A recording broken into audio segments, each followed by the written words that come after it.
How's it going, lads? Marshall here, and welcome back to another review and one of the final reviews of the year 2021. Now, personally, the year, as you guys have known, has been the worst of my entire life. I'm glad to see the back of it. I never want to feel pain like I have this year ever again. And I want to say thank you to you guys. You guys kept me around, you guys kept me focused, and you guys kept me going, basically. So, to each and every single one of you, thank you so much for the support on the channel. Thank you so much for the support to myself. And in general, hope you guys have a cracking 22. If 21 was bad, like myself, hey, push forward, strive forward, and smash 22. I believe in all you guys. You have great years, and yeah, I hope you guys have a great year with me as well, and stick by the channel. Now, tonight we got some brand new promo. We got the Headliners promo alongside some showdowns. Now, the showdown is Liverpool-Chelsea, Chelsea-Liverpool, Keita versus Kovacic, Kovacic-Keita, and the winner gets a +2 from the 87 that you can see on your screen to an 89 if they do win the fixture. That's even if the fixture goes ahead. I mean, with all the postponements in UK right now, who knows if they're going to go ahead. But if it is a draw, they both go to 88. And if the team does lose, say like Liverpool win 2-1, Chelsea win 2-1, the team that wins 2-1, they'll go from an 87 to an 89. And the team that loses 2-1 will stay at an 87. Today we're going to start with Naby Keita, of course. And we're going to see how he is on the game. Stats-wise, it doesn't look too impressive. But I mean, he's got some key stats in key areas which could be looked over by many people, myself included, when I have a quick browse of the card. I mean, I didn't take it all into consideration. I thought, strength's bad, this is bad, pace is bad, this is bad. But honestly, in game, it's not that bad, and I'm going to explain why during this review. He's got 4-star, medium and medium work rates, and he is 5'8" tall. Or small, however you do want to say that. I'm 5'8.5", so I'm a giant of a man. In terms of Naby Keita then, he does have 90 acceleration. So you know who that reminds me of? Marco Verratti. I've always said this year, acceleration for me is key. In midfield, in defensive midfield, wherever in that kind of section of the pitch especially, because it's that instant burst of acceleration that allows you to pull away from players, also close them down really quickly. Plus, he's got sensational aggression, so he's very, very good at doing that. Sprint speed, like I say, doesn't look that impressive. I did use a shadow cam style. I could have used many different ones. Anchor, someone suggested, but I believe the boost in strength would be negligible at best. I mean, 66 to like 76, you're not going to notice that, to be honest. When it does come down to shooting, that's not good. It's not good for a midfielder, it's not good for a wide player, it's not good for an attacker, and it's not good for a defender, to be honest. If they get a chance in the penalty box and they've got those shooting stats, I mean, you don't expect them to score 9 times out of 10, do you? Passing-wise, I mean, you look at the curve and you think, passing, it's going to suck. And personally, I thought that as well once I seen the card. I thought these are very underwhelming upgrades, which there are in many senses of the words. In-game, his passing is tremendous, if I can say that properly. Curve-wise, it doesn't look that good, but passing is gorgeous. Dribbling is sensational, with the top stat being 93 agility. Defending is there as well, with the top stat being 92 interceptions. I'm getting tongue-tied, I don't know where that's come from. And in terms of player traits, the only one that matters is the flair. Traits, injury prone, who cares, man, who cares? Well, lads, we're going to jump into the gameplay now. See these with over, right now, 100k on both consoles, 105 on the PlayStation, 110 on the Xbox. So let's see this with the coinage. Lads, let's get into the review. So here we go into the gameplay we got from tonight using this Naby Keita card. Now, Keita for me, straight away I was like, he could be impressive, you know, because he felt good on the ball. Use certain players on this game, you instantly get the feel, especially on attackers, even midfielders, that niceness on the ball. I don't know if I'm explaining that right, but the ball control, agility, and overall the speed of the dribble, I liked straight away with Naby Keita. And I thought, you know what? I can be creative with this card, whether it be the through ball that you've seen to Kovacic straight off the bat. Actually got assists for that as well, to basically playmaking from deep, which he was very, very good at. So if you're looking at his passing, right, and you think, passing-wise, it's not that impressive, I'm not going to enjoy this card, try and look beyond that, because I'm promising you guys, his passing's very, very good. And look at that, it's just well-balanced pass. That was into to Taremi, I believe, and it was literally there on a platter for him to finish, and he put it wide anyways.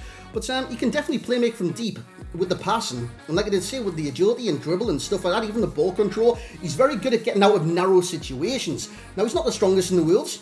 I think 66 strength, you guys have got that as well. You'll notice he's not the strongest in the world. But one thing about like his physicals and stuff like that. He's very combative.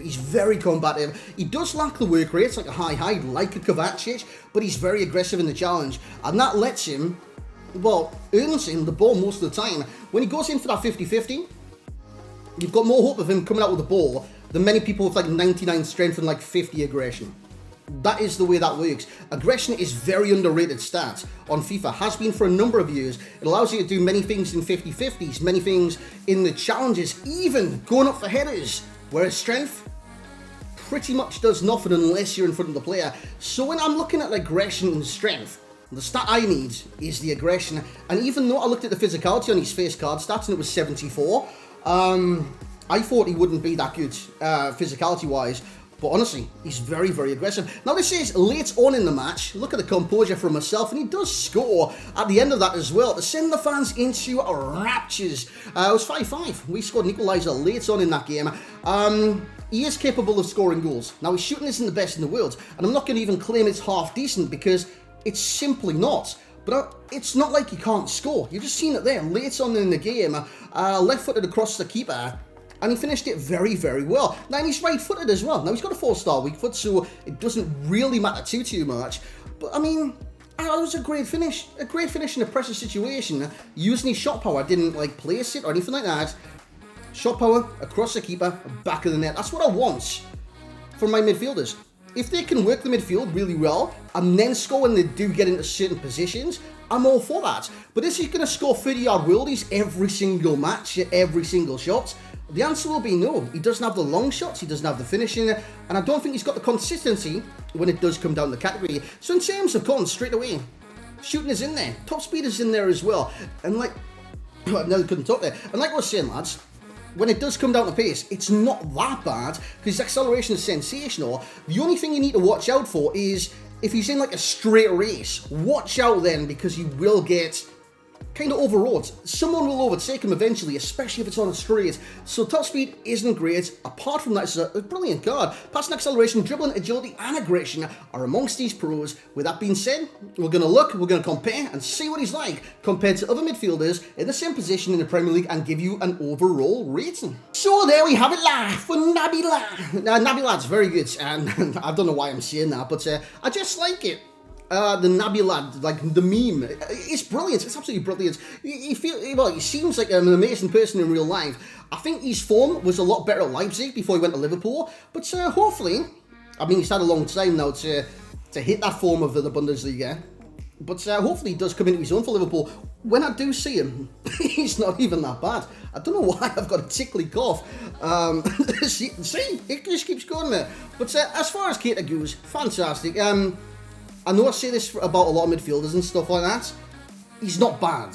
A lot of people will look at the face card stats and think, he's unusable, man. He's got sub 80 shooting, defending, physicality, and only 80 passing, 82 pace. It's not that you've got to look at, lads. In terms of the pace, acceleration, has he got that? Yes. Take off the mark. It's very, very nice. Shooting, it depends if he does get in the area, and when he does, it's your choice to shoot or pass.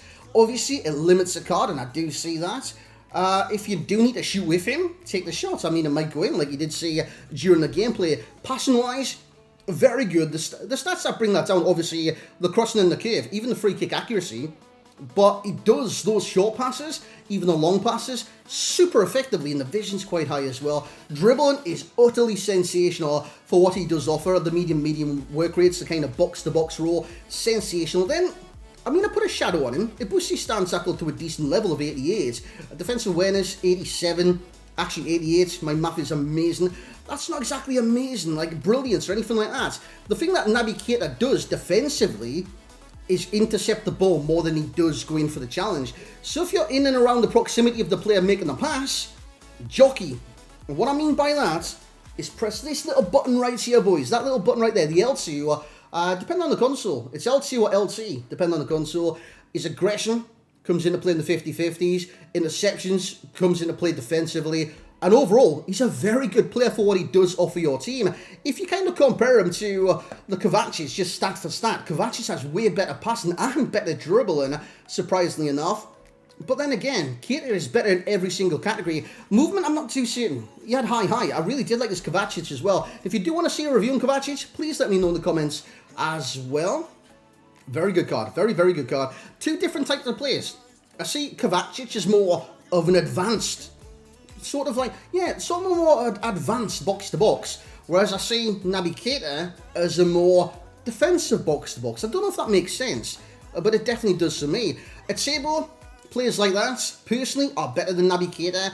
They're just way more all-rounds. They're efficient in every single category. So if you're going to say, hey, who should I have done? Like a Tabo? I don't know if he's actually still available, this Tabo. It's a Tabo every day. If you're kind of wanting to kind of, for a box-to-box, as opposed to Naby Keita, it would be a Tabo. A Tabo is sensational, and I do use them a lot as well. So if you had to push me for a player in that position, it would be a Tabo.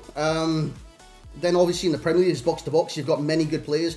But if you're a Liverpool fan, I think you'd love this card. A Liverpool fans like getting good combative players from their club in the teams. There's nothing wrong with that. And I think he would do a great job for any team. So he's not bad or anything like that. He's just going to be a desired taste. And I think that is the key. He's almost like Marmite. You either love him or you hate him. And I don't think there'll be an in-between. And if there is an in-between, it'll probably be the Liverpool fans on this one. And I think, literally before I do the Kovacic review, that's the same feeling I get with Kovacic as well. So, again, depends what you guys want to do. As for Keita, let's get his overall ratings and stuff like that. He did very, very well in that midfield in the games I did play tonight. His overall rating for myself will be an 8.5. I think he fully deserves that. Very good, like I did say, what he does do. The stats that you need to overlook. Would he be better with an 89, the upgrade? Of course he would. So would Kovacic. It's just, he's got stats that enhance terrible, like, face card stats. You look at defending, 79. Terrible, woeful. Interceptions go up to 99 with a shadow, I believe with an anchor as well. And that is perfection. Dribbling is literally madness. Passing, he's got abundance in quality when it does come to passing. And he's very direct with the passes. I think the only category, right, that you could say is absolutely terrible is the shooting category. Apart from that, he's got a stat that counteracts other low stats within that category in every single one. So take of that what you will. 8.5 is what he will get. As for the value for coins, it's always, with the showdowns, it's always looking ahead, right? So right now, he's 105 on the PlayStation, 110 on the Xbox. I don't believe that's a good price for the cards, but for the potential upgrade, I believe it could be a good price. So again, I'm in a tricky situation when it does come down to that. I'm going to give him an 8.6. I reckon it's very borderline, this card, whether it be value or not value. I think he does need the upgrades, and it'll be a very interesting match as well between Liverpool and Chelsea. Again, if it does go ahead with all the postponements. Chelsea right now, they're not playing the best right now, and Lukaku, he's threw a spanner in the works it's not even this week. I was going to say this weekend, it's not even a weekend. But yeah, he's threw a spanner in the works. He said he wants to go back to Milan. He's not happy at Chelsea, this, that, the other. And it's not a good look for Chelsea. And it'll be very interesting to see how his teammates, his manager, and the club responds. And then you've got Liverpool on the other hand, who's always depleted with injuries, by the way, but also seem to get a result every single match. I like the way Liverpool play. They're very direct, and they put a lot of energy into closing down. I think a lot of teams could learn from Liverpool, and you can just see that by the league positions in the Champions Leagues over the past few years. Yeah, it's going to be a tight match. Hey, let me know who you think is going to win in the comments, by the way. But yeah, that was my value for coins. And in terms of enjoyment, 8.4 for myself. Again, he does a lot of things well, but he does the simple things well as well. And I think that enhances the enjoyment, having the 4-star, the flair, and the dribbling. Look at that dribbling, it's insane. But lads, it's going to be... Well, I don't know if I can get Kovacic out tonight, but I'm definitely going to try. That's going to be the Seydou... It's not Seydou Keita. Seydou Keita used to play for Barcelona. This is the Naby Keita review, lads. I hope you guys have enjoyed. If you have, once again, please leave a like for one of the final reviews of 2021. Like I did say, and I'll recap the intro. This year has been, beyond doubts, the worst year of my life. I doubt I'll feel pain like I did this year ever again. And I'm kind of glad this year is... I'm going to see the end of it, basically. I'm glad to see the end of it. And I've got to make an oath to you guys as well for 22. I'm going to try my hardest to enhance this channel, enhance basically you guys interacting with myself. I'm going to stream more, I'm going to do this, and I know it's like, it could fall on deaf ears, it might not happen. I will make it happen. I will make it happen. I hope you guys join me for the ride. If you do, please subscribe. But apart from that, I was going to say Merry Christmas again. It's not Christmas, Marshall. Happy New Year. If it's before New Year, Happy New Year tomorrow. If it's after New Year, Happy New Year. Guys, thank you very much for joining me on this review tonight of Keita, and I will catch you in the next one.